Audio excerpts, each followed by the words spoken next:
एक नवरात्रे में जो पंचमी तिथि होती है, नवरात्रे की जो पंचमी तिथि है, उस पंचमी तिथि के दिन अशोक सुंदरी का जो स्थान होता है उसको समझिएगा थोड़ा सा। जैसे ये शिवलिंग है और ये जलाधारी है भगवान शंकर की। ये शिवलिंग, ये जलाधारी, और जलाधारी में जो जल बहता है उसमें बीच में जो मोटी सी लाइन रहती है वो अशोक सुंदरी होती है।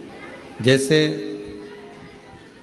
कई बेटे हैं, बेटियां हैं, कोई व्यक्ति व्यापार चालू कर रहा है, कोई व्यक्ति अपना नया भवन निर्माण कर रहा है, नए भवन में जा रहा है, या कुछ अच्छी दुकान खोलना चाह रहा है, कोई अपने लक्ष्य पर पहुंचना चाहता है और पहुंच नहीं पा रहा, तो जो शारदीय नवरात्रे आते हैं,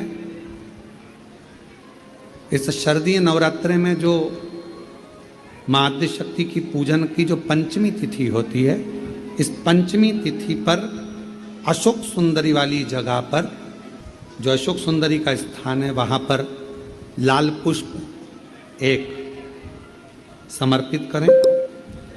जो जलाधारी है, माँ पार्वती, जगत जननी, जगदम्बा, अम्बा, भवानी मैया, दुर्गा का लाइन रहती है, वो अशोक सुंदरी होती है। जैसे कई बेटे हैं, बेटियां हैं, कोई व्यक्ति व्यापार चालू कर रहा है, कोई व्यक्ति अपना नया भवन निर्माण कर रहा है, नए भवन में जा रहा है, या कुछ अच्छी दुकान खोलना चाह रहा है, कोई अपने लक्ष्य पर पहुंचना चाहता है और पहुंच नहीं पा रहा, तो जो शारदीय नवरात्रे आते हैं, इस शारदीय नवरात्रे में जो माँ आद्य शक्ति की पूजन की जो पंचमी तिथि होती है, इस पंचमी तिथि पर अशोक सुंदरी वाली जगह पर, जो अशोक सुंदरी का स्थान है, वहाँ पर लाल पुष्प एक समर्पित करें। जो जलाधारी है, माँ पार्वती, जगत जननी, जगदम्बा, अम्बा, भवानी मैया, दुर्गा का हस्त कमल, इस पर 7 जगह पर कहीं पर भी लाल चंदन की बिंदी 7 स्थान पर कहीं पर भी रख दें, और 1 लोटा जल शिव जी को पंचमी के दिन, नवरात्रे की, शारदीय नवरात्रे की पंचमी के दिन कामना करते हुए उत्तर की ओर मुख कर कर, अर्थात यहाँ बैठते हुए शिव जी पर जल चढ़ाना प्रारंभ करें, और अपने मन की कामना कहकर बाबा के पास में जो लाल पुष्प समर्पित करा है, उस पुष्प को अशोक सुंदरी वाली जगह से वापिस लेकर आ जाए।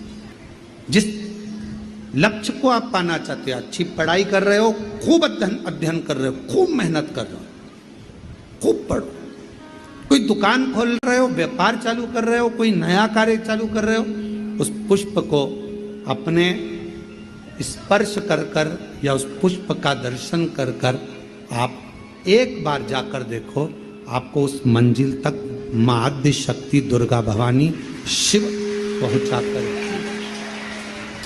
शंकर भाई। और एक निवेदन करूं आप लोगों से कि बन सके दुर्गा सप्तशती का पाठ अगर करते हो या दुर्गा सप्तशती को आप पढ़ते हो, तो हिंदी का उसमें नीचे लेख आते रहते हैं, बहुत सारे वर्णन आते हैं, उसका भी पढ़ेंगे तो उसमें बहुत सारी बातें आपको बहुत अच्छी अच्छी, देवी भागवत में, दुर्गा सप्तशती में, इनमें बहुत सुंदर सुंदर कल्याण का, यदि गीता प्रेस गोरखपुर से जो कल्याण निकलती है, उस कल्याण का यदि देवी अंक अगर आप पढ़ेंगे माता दुर्गा भवानी पर, बड़ा सुंदर, उसमें भी बहुत सी चीज़ें माँ आद्य शक्ति की आराधना की, साधना की, पूजन की पद्धति बहुत सुंदर, उसका ध्यान करें। शिव से कुछ, अगर भगवान शंकर की हम आराधना कर रहे हैं, भगवान शंकर से अगर हम कुछ पाना चाह रहे हैं, तो भगवान शिव की सबसे पहले उससे साधना करो, शिव को पहले अपना बनाओ। सुंदर है महाराज जी। उस आम के पल्लव की महत्वता को जरा जानिएगा, बहुत बहुत ध्यान दीजिएगा। आम के पत्ते देखें आप लोगों ने? अरे बोलो, जम के तो बोलो। देखें, उसका प्रयोग कभी आप लोगों ने करा? आम के पत्ते का कभी प्रयोग कर कर देखिएगा। अभी तो नवरात्रि चल रही है, नवरात्रे में जब 5वां दिन नवरात्रे का रहे, नवरात्रे का 5वां दिन रहे, और मान लो कि आपके घर में किसी बच्चे की, लड़के की या लड़की का या मंगल विवाह नहीं हो रहा हो, या शादी नहीं हो रही हो, या उस लड़के लड़की के लिए बहुत प्रयास कर लिया आपने और उसकी शादी हो ही नहीं रही, अथक प्रयास आपने कर लिया और उसका मंगल विवाह नहीं हो रहा, तो ये देवी भागवत में स्पष्ट कहा गया, देवी भागवत में वर्णन किया गया है, देवी भागवत में वर्णित किया गया, और देवी भागवत में कहा गया कि आम का जो पत्ते होते हैं, आम का जो पत्ता होता है, आम का जो पल्लव होता है, उस आम के पत्ते पर हल्दी और सिंदूर, इन दोनों से स्वस्तिक का निर्माण किया जाए। देवी भागवत का संवाद है, बहुत ध्यान देना महाराज। जिन कन्याओं का विवाह ना हो पंचमी के दिन, नवरात्रे की कोई सी भी पंचमी, मतलब जो पंचमी तिथि पड़ेगी, कोई भी नवरात्रा हो, चाहे वो 4 नवरात्रे में से, चाहे वो पौष का हो, अश्विन का हो, चैत्र का हो, आषाढ़ का हो, किसी भी नवरात्रे में आप कर सकते हैं। एक पान के पत्ते पर, एक ही पत्ते पर जो 2 स्वस्तिक बनेंगे, एक हल्दी का बनेगा, एक सिंदूर का बनेगा। बस अंतर इतना है, जो हल्दी का स्वस्तिक है उस पर कंकु के चावल, अर्थात रौली के चावल, रोली कुंकू के चावल रखना है, और जो सिंदूर का है उस पे हल्दी के चावल रखना।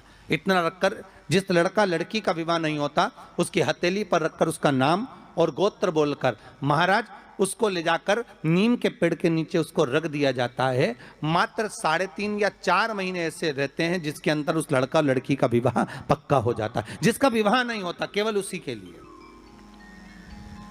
जिसका मंगल विवाह ना हो रहा, आम के पल्लव में शिव का वर प्रदान है, आम के पल्लव में शंकर का आशीर्वाद, आम के पल्लव में शिव का आशीर्वाद।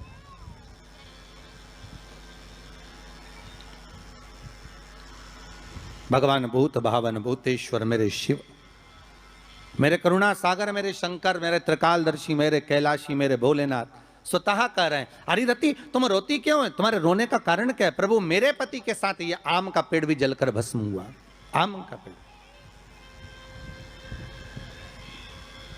कलश पर आम के पल्लव शिव का वर है। किसका वर है ये? शंकर का। 11 आम के जो पत्ते जिस डाली में लगे होते हैं, वो डाली कोमल सी डाली, 11 टुकड़े महाराज एक कच्चे सूत से लपेटकर 11 बार उसका भाग, जब उसको लपेट लोगे इस तरह से इकट्ठा करके, आगे का जो भाग है 11 बार कच्चा सूत लपेटने के बाद जो भाग पीछे का आगे का कोई भी हो, उसको शहद में डुबाकर शिव जी को समर्पित कर दो। किस जगह पर रखना है? अशोक सुंदरी वाली जगह। अशोक सुंदरी की जगह जानते हो आप लोग, पहले भी आपको बताया है, आज फिर आपको वर्णन कर दें। जैसे ये गोल जलाधारी है, ये शिवलिंग रखा है, ये 2 जहां से पानी बह रहा है बाबा के चरणारविंद, राइट में श्री गणेश जी का स्थान, लेफ्ट में कार्तिकेय का स्थान, बीच में अशोक सुंदरी की जगह। शंकर भगवान की 6 लड़कियां हैं। भगवान शंकर के 13 बच्चे, 13 बच्चों में से 6 लड़कियां, उस 6 लड़कियों में से एक लड़की का स्थान, भगवान शंकर की एक बेटी का स्थान, अशोक सुंदरी का स्थान सामने। पद्म पुराण में स्पष्ट किया ये स्थान अशोक सुंदरी का। शंकर भगवान की जलाधारी में पार्वती जी का हस्तकमल, ऊपर से जो एक एक बूंद पानी गिरता है, ये शंकर भगवान की 5 लड़कियों का स्थान है, जया, विषहरा, शामरी बारी, दौतली और देव। शंकर भगवान की 5 लड़कियां भगवान शंकर के मस्तक पे जल की धार गिरा रही हैं। बीच में जो अशोक सुंदरी का स्थान है महाराज, उस जगह पर शहद का मुख, जो शहद आपने भिंगोया है, उस शहद का मुख शंकर जी की ओर कर कर इन्हीं नवरात्रि में शंकर भगवान के उस अशोक सुंदरी की जगह पर शहद का भाग शिव जी की ओर रख दें। महाराज अगर घर में संपदा की कमी हो या कोई पैसा खा गया हो, रुपया नहीं दे रहा हो, पैसा अटक गया हो, तो उस शहद को शिव जी की ओर मुख कर कर उस आम के पल्लव की जो डंडी है उसको 11 डंडी को वहां रख दीजिए और उससे अपनी कामना कर कर आ जाइए। हो सके उस शहद में से थोड़ा सा शहद किसी रुमाल पर, किसी कपड़े में लगाकर उसको रख लीजिए। जिस व्यक्ति से पैसे लेना है, जिस व्यक्ति से पैसे मांग रहे हो, उससे एक बार जाकर मिल लीजिए, एक बार उसको खबर कर दीजिए। बाबा चाहेगा भोलेनाथ तो नवरात्रि में ही पैसा वापस आ जाएगा, अगर शिव कृपा कर दे तो। ये बाबा की करुणा। आम का पल्लव कोई साधारण नहीं जिसको कलश के ऊपर रखा जाता है, शिव की कृपा। जिस आम के पेड़ पर स्वयं कामदेव चढ़कर भगवान शंकर के तीसरे नेत्र द्वारा जलकर भस्म हो जाते हैं, वो आम का पेड़ साधारण नहीं हो सकता।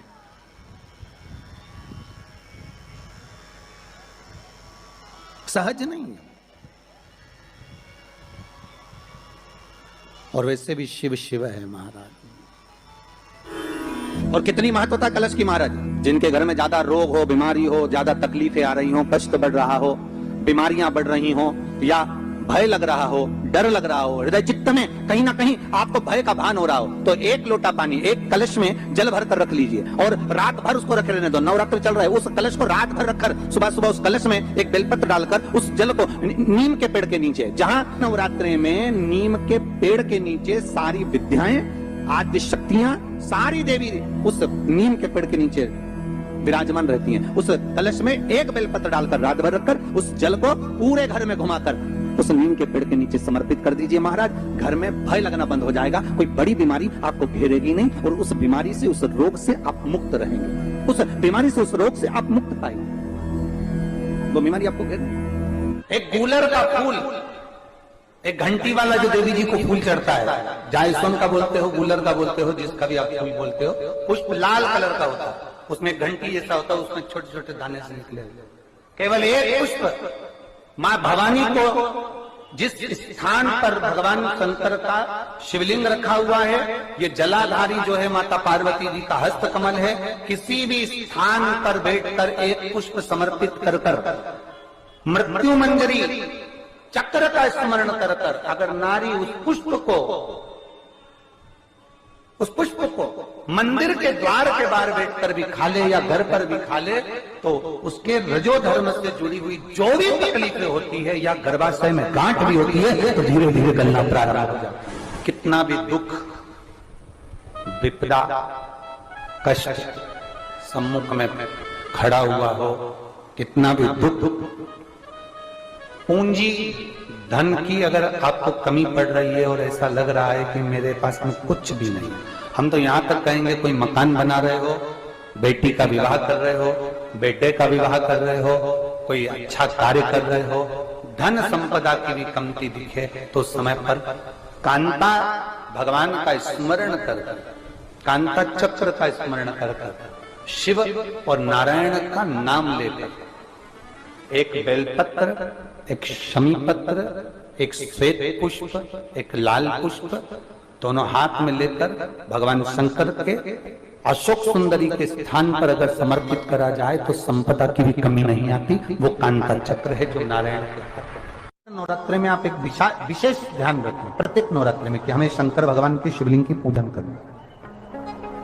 और एक और बात समझ लें, दो शिवलिंग का निर्माण नहीं भी कर सकते हैं तो एक शिवलिंग का निर्माण करें और उस शिवलिंग के पास में ही एक छोटा सा मिट्टी का ढेला रखकर मां जगतजननी जगदम्बा का भी पूजन कर सकते। आपको नहीं बनाना दो शिवलिंग, तो एक शिवलिंग, एक मिट्टी का थोड़ा सा। ऐसा नहीं है कि मेरी माता दुर्गा भवानी पिंडी के रूप में नहीं पूजाती है। अगर मेरी माता पिंडी के रूप में नहीं पूजाती तो वैष्णो देवी में 3 पिंडियां विराजमान नहीं हो पाती।